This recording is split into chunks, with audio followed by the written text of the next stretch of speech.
melanggar pemirsa. Cukup keras ya pelanggaran terhadap kartu. Ya ini dia Asyar mendapatkan kartu kuning kembali. Dua pemain dari Malaysia mendapatkan kartu kuning dalam laga.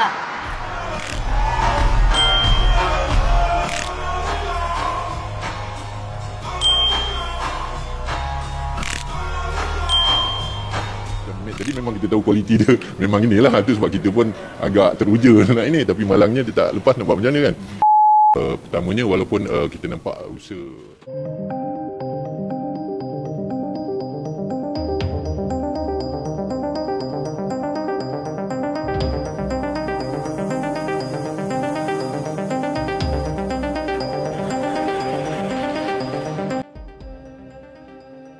Hanya menang satu kali di fase grup, Timnas Malaysia U23 angkat koper lebih awal.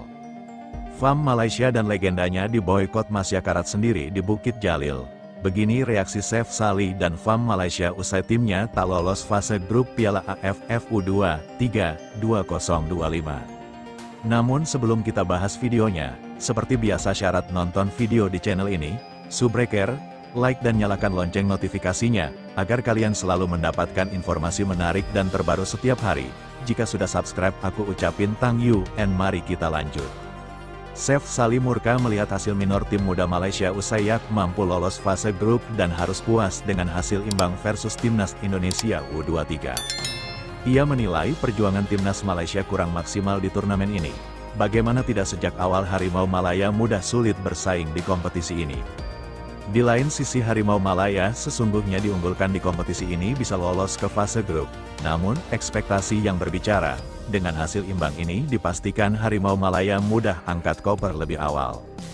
Timnas U23 Indonesia menghadapi Malaysia dalam laga penentuan grup A Piala AFF U23 2025 yang berlangsung di Stadion Utama Gelora Bung Karno. Duel Indonesia vs Malaysia U23 yang berlangsung pada Senin, tanggal 21 Juli tahun 2025 itu berakhir tanpa gol, tetapi hasil imbang 0-0. Hasil skor Indonesia vs Malaysia U23 sudah cukup mengantar Garuda Muda mempertahankan posisi teratas klasemen dan mengamankan satu tempat di babak semifinal.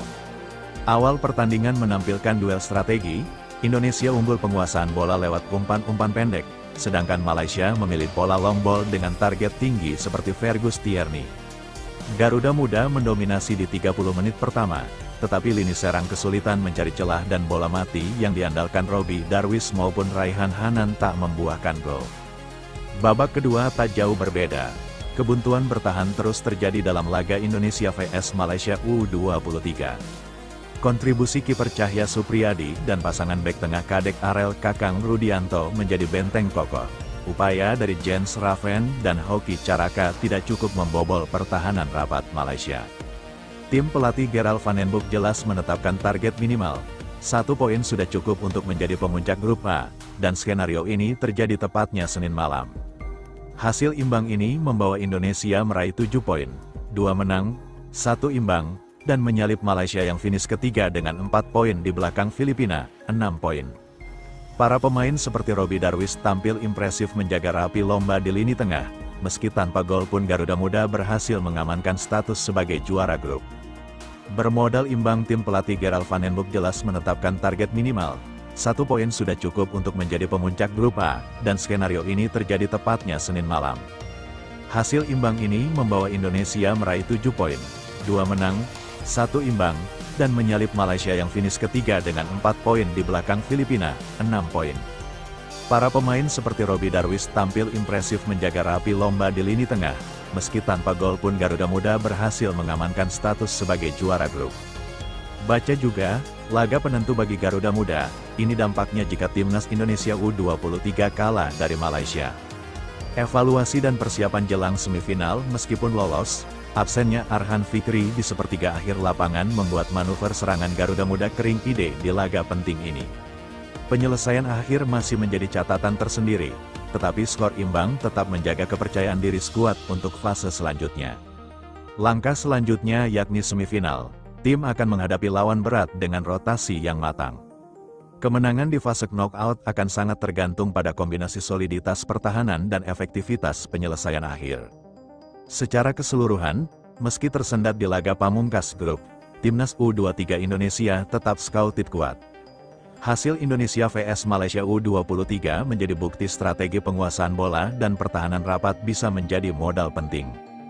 Meski tantangan membuat gol masih jadi pekerjaan rumah, namun, yang jelas, tiket semifinal sudah di tangan.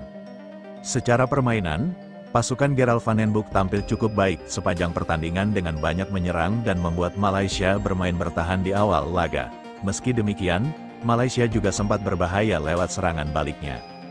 Menukil lama Asina TDFC, Timnas Indonesia memiliki penguasaan bola 68%, sedangkan Malaysia ball possession-nya cuma 32%.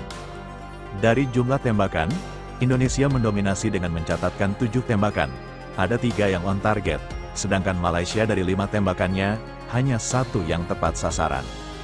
Dari segi permainan, armada Gerald Van den Boeck mencatat 445 operan dengan akurasi 89%.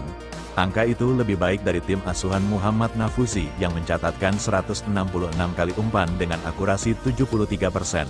Sementara dari segi bertahan, Indonesia melakukan block shots 4 kali dan penyelamatan 1 kali. Sedangkan Malaysia mencatat 5 block shots dan 3 kali penyelamatan.